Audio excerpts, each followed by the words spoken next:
In today's video, I'm going to teach you how to delete your Zoho CRM account. If you've decided that you no longer need your Zoho CRM or you're moving to another platform, it's important to know how to properly close things out so your data and settings are handled the right way. I'll walk you through each step slowly and clearly so you can follow along on your own screen. First, open your web browser and go to the Zoho CRM website. Then sign in with your account if you aren't already logged in. You'll want to make sure you're using an account that has the right permissions to manage company and organization settings, typically an admin account. Once you're logged in, you should see your usual Zoho CRM dashboard with your leads, contacts, or other modules.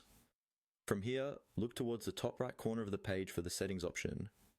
This is usually represented by a small tools or gear icon. Click on that to open the settings area.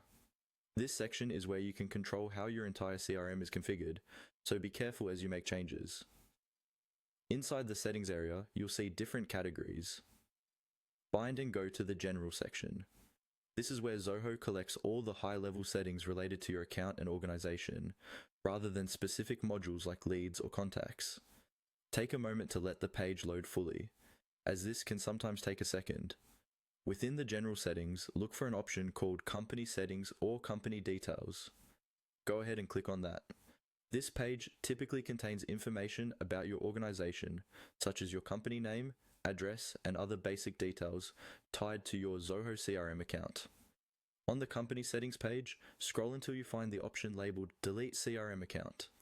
This is a specific control that begins the process of deleting your Zoho CRM.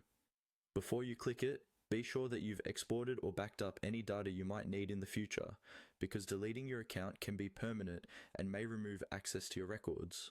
Once you're ready, click on Delete CRM Account. After that, simply follow the on-screen prompts. Zoho may ask you to confirm your decision, provide a reason, or re-enter your password for security. Read each message carefully and continue until Zoho confirms that your CRM account deletion process is complete.